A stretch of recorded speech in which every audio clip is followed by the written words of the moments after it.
की आन बान और शान 84 विधायक राजकुमार जी ध्वज साहब को आमंत्रित करता हूँ, वो आए और अपना उद्बोधन करके राजकुमार जी। सबको जय जोहार। इस मंच पे विराजमान 56वां गांवों का ये संगठन जो है, इस संगठन के मुखिया, इस संगठन के वडील, हमारे समाज की धरोहर और हमारे आसपुर विधायक भाई उमेश जी डामोर, बाटल से एक शानदार संघर्ष करने वाले भाई अशोक जी, और यहाँ स्थानीय विधायक प्रत्याशी रहे, साथ ही हमारे नवीन जी, हमारा गाँव ना वडील, माताएं बहने, युवा साथी, आप सबको मेरी ओर से हार्दिक जोहार और अभिनंदन करता हूँ। आज ये जो कार्यक्रम आयोजित किया जा रहा है, मुझे कुछ दिन पहले जानकारी मिली थी, लेकिन आज हम 3 विधायक हैं, तो मैंने अमित जी को कहा था आपको यहाँ पर जाना है, और मेरा एक दो जगह दूसरी जगह कार्यक्रम था, लेकिन कुछ साथियों का कहना हुआ आना ही पड़ेगा, और मेरा भी मन हुआ आज गढ़ी में जाके बांसवाड़ा वाले से मिल ही लेते हैं। रही बात है, संचालक महोदय भी कह रहे थे कि 2 मंत्रियों को हराया, राजस्थान में एक शानदार जीत दी, वो राजकुमार जी कह रहे थे, पर मैंने तो कुछ नहीं किया, 84 की जनता ने ही किया सारा कमाल। मैंने एक बात जरूर बोली थी कि हम जिन लोगों ने इस समाज के लिए, जो समाज का सर्टिफिकेट लगा के विधायक बने, एमपी बने, और ये बन के जयपुर दिल्ली गए, और इन लोगों ने जाके इस क्षेत्र का, इस समाज का नुकसान किया है, इन लोगों का हम रगड़ा निकाल देंगे, ये मैं कभी कहा करता था। तो मेरी बात को 84 की जनता समझ गई, और 84 की जनता ने ऐसा रगड़ा निकाला कि सबकी जमानत जब्त हो गई। और मुझे गर्व है कि मैंने 84 की धरती पे जन्म लिया, आदिवासी समाज में जन्म लिया, और इस बार विधानसभा चुनाव में मैं मेरी विधानसभा में रहा ही नहीं था। मैं मार विधानसभा में रेजोस होता, मैं प्रचार विधान मार विधानसभा नहीं की दो, किसी जगह से आगे फरवाई तो, क्योंकि मार विधानसभा में चुनाव में नहीं लड़ते थे, 84 की जनता लड़ती थी चुनाव। और मैं कई बार कहता हूं कि हमारे पूर्वजों ने बलिदान दिया इस देश को आजाद कराने में, और इस बलिदान को हम किताबों में पढ़ते हैं, और इन किताबों में इसलिए पढ़ते हैं कि हमको कंपटीशन एग्जाम में पास होना है, इसलिए पढ़ते हैं वो इतिहास।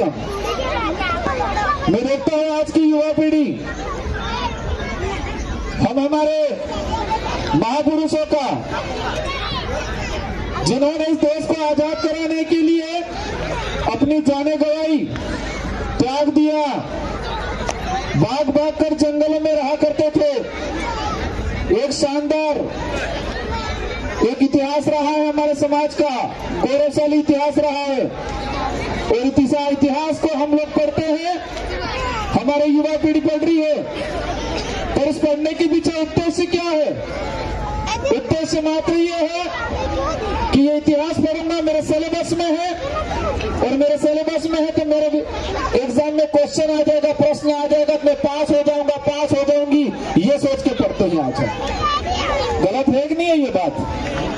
हमें हमारा इतिहास इसलिए पढ़ना है कि हमारे अंदर की आत्मा जगे, हमारे पूर्वजों ने कितना बलिदान दिया है, वो सच्चाई जान सके हम लोग, और हम आने वाली पीढ़ी को सिखा सके कि हम वो देश के मालिक है, वो समाज के लोग हैं, जिस समाज के लोगों ने एक दिन के अंदर मानगढ़ में 1500 आदिवासी हमारे मारे गए थे, बलिदान दिया था, उस खून के लोग हैं, हम ये बताना पड़ेगा। लेकिन बड़े दुख की बात है कि हमारे पाठ्यक्रम में भी मानगढ़ के इतिहास को 3 से 4 लाइनों में समेट दिया जाता है। तो आज हम लोग यहाँ पर एकत्रित हुए, ये बड़े बुजुर्गों ने एक संगठन बनाया संगठन इसलिए बनाया है कि हमारे लोग एकजुट रहें और एकजुट रह के इस देश के अंदर हम नाम रोशन करें। यहां से एकजुट होकर शिक्षा के क्षेत्र में काम करें, एकजुट होकर हमारे जो समाज की परंपरा रीति रिवाज है इसको बरकरार रखें। इसलिए आप लोगों ने ये कार्यक्रम किया। मैं मूर्तियों को धन्यवाद देना चाहूंगा, इन महापुरुषों को भी। ये जिंदा है लेकिन मैं उनको ये शब्द से आज नवाज रहा हूं और मैं आपसे आशा कर रहा हूं कि इस कार्य को और बढ़ाए और समाज को सही दिशा में लेके जाए। आज अभी सरपंच साहब से मुलाकात हुई मेरी, उन्होंने कहा मैं रिटायर्ड प्रिंसिपल हूं और वर्तमान में सरपंच हूं, 2 बार सरपंच हो गए। और सरपंच साहब ने मुझे याद दिलाया कि एमएलए साहब आपका पत्र मैंने पढ़ा, मैंने सभी सरपंचों को लव लेटर लिखा था, प्रेम पत्र लिखा था। क्या लिखा था? प्रेम पत्र। वो कौन सा प्रेम पत्र था? हमारा आरक्षण का प्रेम पत्र था। किसका प्रेम पत्र था? आरक्षण का प्रेम पत्र था। और मुझे अच्छा लगा, सरपंच साहब ने मुझे याद दिला दिया। और सरपंच साहब को ये बात याद है, मैंने उदयपुर संभाग के 1700 सरपंचों को पत्र लिखा, सारे एमपी एमएलए को पत्र लिखा और उस पत्र में यह लिखा था कि हमारे बाप दादा ने लड़ झगड़ के संविधान के अंदर आरक्षण की व्यवस्था लागू की और इस आरक्षण को 2013 के अंदर 2016 के अंदर हमारे यहाँ के एमएलए एमपी मंत्रियों ने दूसरे को बेचा, ये लिखा था।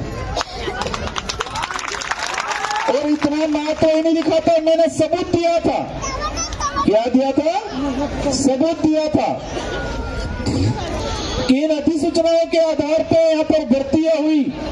2013 की अधिसूचना कांग्रेस के नेताओं ने पारित की, 2016 की अधिसूचना बीजेपी के नेताओं ने पारित की और उस अधिसूचना के आधार पर हमारे समाज के युवाओं को कितना नुकसान हुआ मैंने आंकड़े सहित भर्ती सहित लिखा था सारे सरपंचों को। और लास्ट में एक समरी लिखी थी मैंने और उसमें क्या लिखा था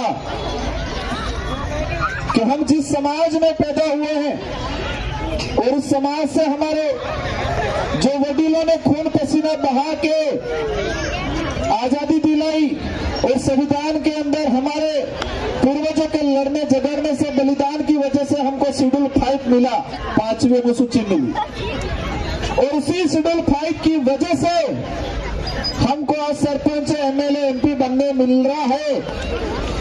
और वो शेड्यूल 5 नहीं होता तो हो सकता है मैं एमएलए या हम सब सरपंच नहीं होते। तो मेरे आगे ये लिखा था कि जिस समाज का सर्टिफिकेट लगा के हम जनप्रतिनिधि बने हैं तो इस समाज के आरक्षण का क्या हो रहा है। शासन में तो हम चले गए लेकिन प्रशासन में क्या हो रहा है हमारे साथ, उस बात का ध्यान रखना है और उस बात को समझते हुए हमें हमारा कर्तव्य अदा करना है। क्योंकि इस धरती माते कौन है? अमर नहीं है, कोई अमर रहने वाला है। लेकिन जब तक जिंदा है, जब तक इस धरती पे है, ऐसा काम करके जाओ कि आने वाली पीढ़ी, आने वाला परिवार अगरबत्ती दिया कर ले। कभी क्या कर ले?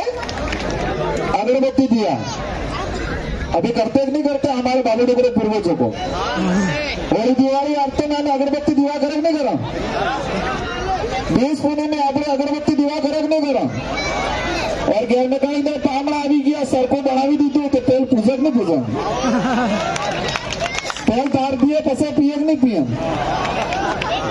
मैं इसके पक्ष में नहीं हूं लेकिन हमारे समाज की जो व्यवस्था है व्यवस्था बता रहा हूं कि हमारे पूर्वजों को हम इसलिए अगरबत्ती दिया करते हैं, इसलिए पूछते हैं बीच पूर्णिमा होली दिवाली अगली याद करो कि हमारी पूर्वज ने हमारे बल्ले कहीं न कहीं असल करीब किया, अगली अगरबत्ती दिवा करो। लेकिन आबा वाली पीढ़ी विचार करेगा क्योंकि आबा वाली पीढ़ी रोड माता भी जाएगा। आबा वाले समय में आरक्षण खत्म पाई जाएगा और आरक्षण खत्म पाई जाएगा, जय जंगल जमीन का अधिकार खत्म हो जाएगी। उस समय हमारे समाज की पीढ़ी सड़कों पे आएगी। हालत उस समय हमारे समाज की आने वाली पीढ़ी अमित स्वर्गवास या मन्नारा खाई जिंगा तो अपना अगरबत्ती दीवा नहीं करेगा क्योंकि विचार करेगा जोएगा कि मार पड़ता था तो मार हमार बोल असल करीब गया था लेकिन मार डोहाना खाजा कि कांग्रेस ने बीजेपी पोषण हाई रहे जा कांग्रेस ने बीजेपी जल जंगल अधिकार विषय नापच आरक्षण विषय नापच तो आना अगरबत्ती करवा विचार करेगा सवाल अगरबत्ती नो है ना है अगरबत्ती करवाना तो आने वाली पीढ़ी विचार करेगा कि मेरे परदादा ने तो हमको लड़ झगड़ के अधिकार दिलाया जिसकी वजह से हमारे डोगरे डोगरी लगे थे लेकिन हमारे डोगरों ने कांग्रेस बीजेपी से सवाल नहीं किया और पसे अपने अगरबत्ती करेगा ही नहीं करेगा क्योंकि सिराबाब से प्रजा भी वही मांगे तो बंद मारी नागी देगा सिटी लागेगा नहीं लागेगा क्योंकि इसको समझ में आ जाएगा कि मेरे बाप दादा ने सही क्या है गलत क्या है वो नहीं समझा और हमारे लिए हमारा भविष्य उज्जवल भविष्य की इन लोगों ने काम नहीं किया वो कामना नहीं की इसलिए वो हमारे साथ अपना हाथ जाता रहेगा लेकिन अपने अगरबत्ती दीवा भी नहीं करेगा। आज बातें बहुत सारी हैं हमें एक ही विचार करना है मेरे पूर्ववक्ताओं ने बहुत सारी बातें बोली होगी हम समझदार हैं और समझदारी का परिचय देना है। आज मैं के जा रहा हूं तो मेरी बात को भी पूरा यकीन नहीं करना है राजकुमार ने कितनी बात सही कही और सही कही है इसको अमल में लाना है और जो कंफ्यूज लग रहा है तो सवाल करना है राजकुमार रोज से भी करना नहीं करना है। इसलिए आज हम देख रहे हैं हमारे आने वाले समय हमारे ये स्कूलों के आसपास माहौल बहुत खराब रहता है। हम किसको दोष देते हैं टीचर को दोष देते हैं क्या कहते हैं मास्टर पढ़ाता नहीं है और मास्टर किसको दोष देता है अभिभावक को अभिभावक ध्यान नहीं देते और अभिभावक और मास्टर दोनों मिलकर किसको दोष देते हैं नेताओं को दोष देते हैं लेकिन जिम्मेदारी कोई नहीं ले रहा है और नेता भी किसको डांट देते हैं मास्टर को डांट देते हैं कह देते हैं गंगानगर हनुमानगढ़ का पानी पिला दूंगा ही कह देते हैं। हालांकि मैं नहीं कहता हूं मैंने 5 साल में मेरी विधानसभा में किसी भी कर्मचारी को नहीं परेशान किया पर यहाँ मंच पे बैठे सीबीआई साहब उनको जरूर किया मैंने उनको मैं वहां ले गया और वहां से आने नहीं दिया जाने नहीं दिया कहीं। इसलिए बातें बहुत सारी हैं। आज मैं अभी मंच पे 2 टॉपिक पे मेरी चर्चा हुई और दोनों टॉपिक पे भाषण दे रहा हूं एक तो आरक्षण वाला और दूसरे मैंने पूछा कि हम भक्ति क्योंकि सीबी साहब कहता है भक्ति न बढ़ती तो मैं जो आगे ना भगत है ना हमें तो बाबजी महाराज की भक्ति करो बाबजी महाराज की भक्ति करेंगे ना क्योंकि कई वडील बुजुर्ग बैठा है मंच माते मार तो उम्र बहुत कम है बाबजी महाराज की भक्ति कर रहे हैं हम कुछ साथी गोविंद गुरु महाराज की करते हैं कुछ मावजी संत सुरमाल महाराज की करते हैं कुछ ज्योतिष महाराज की करते हैं। इन भक्ति के बारे में भी हमने अध्ययन किया और यहाँ पर मावजी महाराज की भक्ति का बखान हुआ इसलिए मेरा मन कर गया एक बात बोलने का बोलो नहीं बोलो। मैं बागीदोरा विधानसभा में गया था अभी प्रचार के दौरान और बागीदोरा विधानसभा में प्रचार के बाद मैंने कुछ चर्चाएं की बच्चों को कार्यकर्ताओं को पूछा क्या मामला है सब ठीक चल रहा है माइक ने गड़बड़ दे दी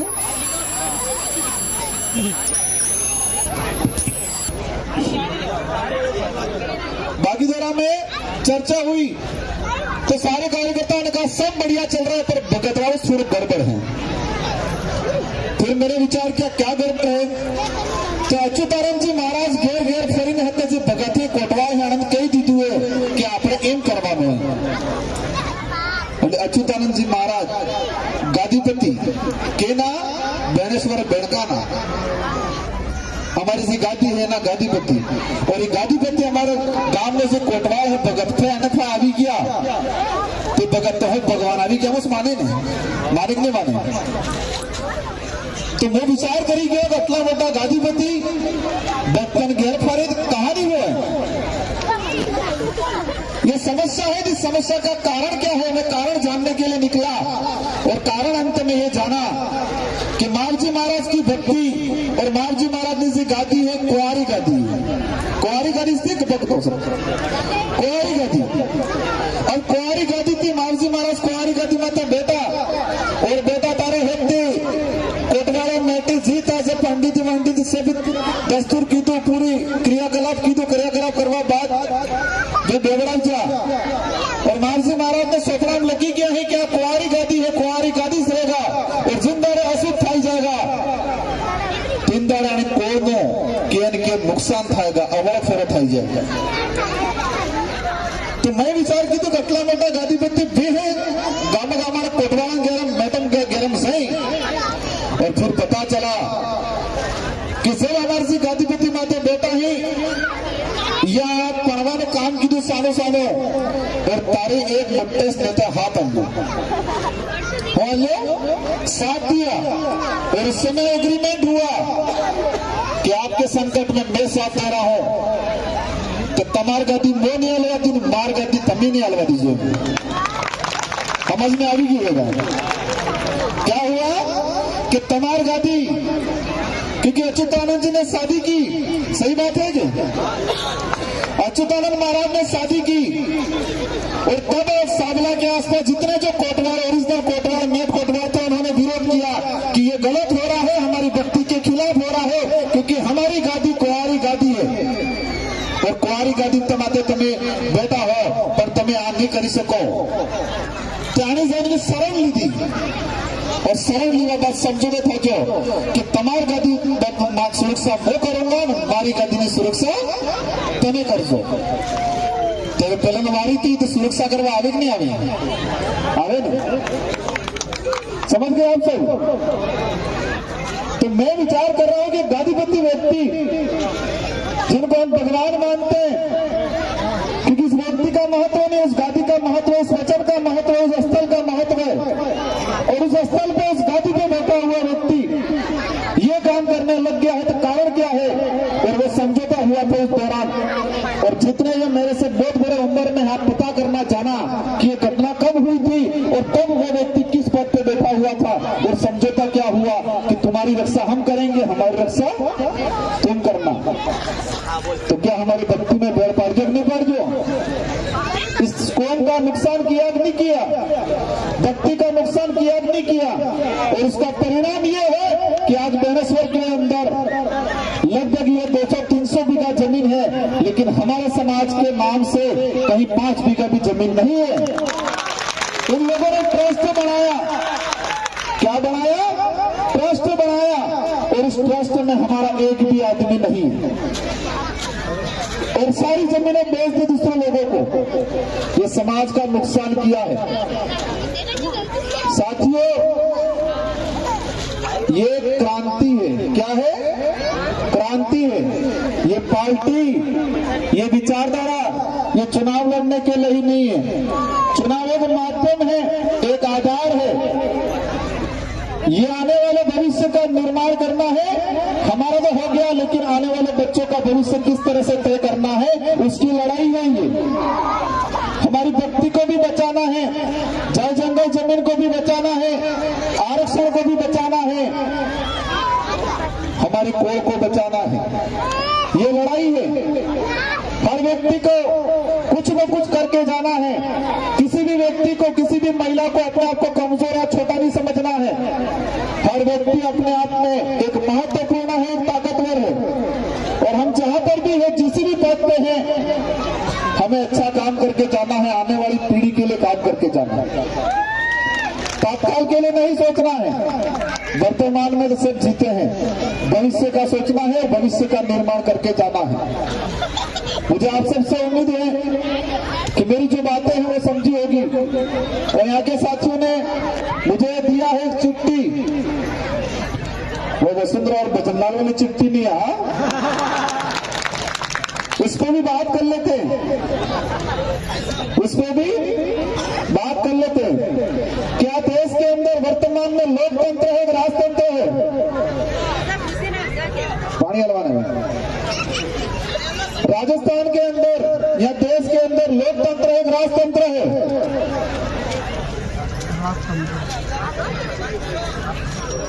लोकतंत्र प्रजातंत्र ये है कि जनता की भावना के अनुरूप काम हो। क्या हो? जनता की भावना ने अनुरूप। राजस्थान में चुनाव इसलिए हुए क्योंकि लोकतंत्र है, और ये लोकतंत्र इसलिए है कि हमने ईस्ट इंडिया कंपनी अंग्रेजों से आजादी ली, इसलिए लोकतंत्र है।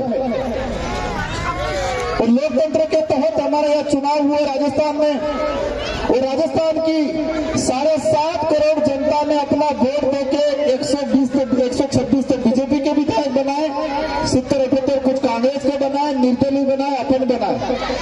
कोई दिक्कत नहीं, बीजेपी के बहुमत बना 126 विधायक बीजेपी के। इस बात को गौर से समझना, ये बहुत बड़ी बात है।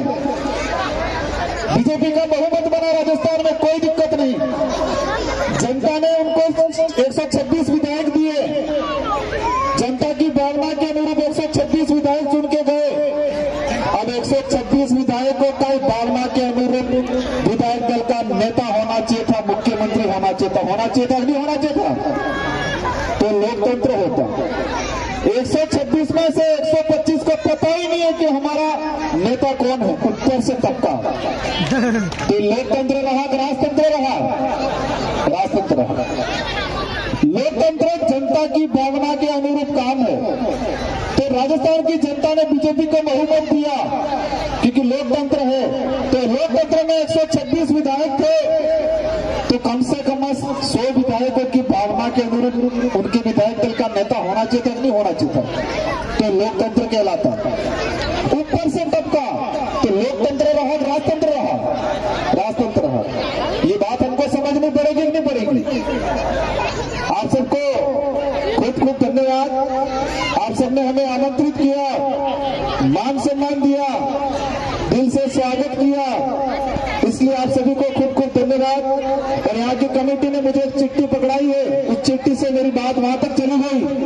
उस चिट्ठी में लाइब्रेरी के लिए कहा गया है, और मैं अवश्य इस मंच से, क्योंकि मैंने 5 साल तक मेरे विधानसभा में कहीं घोषणा नहीं की, इसलिए मेरे को 1,11,000 वोट मिले।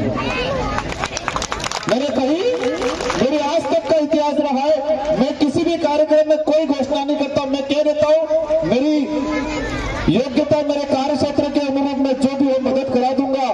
और मैं आज कह के जा रहा हूं, लाइब्रेरी की डिमांड आई है, बहुत अच्छी मांग आई है कि हमारे यहाँ लाइब्रेरी होनी चाहिए। आप भवन की कहीं व्यवस्था करा देना, और लाइब्रेरी के अंदर जो भी व्यवस्था होगी, अच्छी 1 क्लास की किताबें या जो भी छोटा मोटा फर्नीचर, हम मदद कराएंगे पूरा।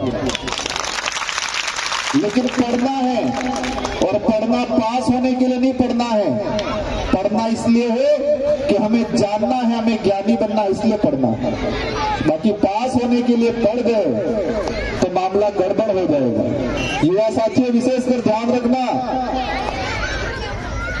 युवा साथी विशेषकर, ये उम्र है, इस उम्र में कुछ कर गुजरना है, इस उम्र में कुछ कर गुजरना है, और ऐसा कर गुजरना है कि आने वाली पीढ़ियां याद करे, और आने वाली पीढ़ियां शांतिपूर्वक सुकून से जिए, ऐसा करके जाना।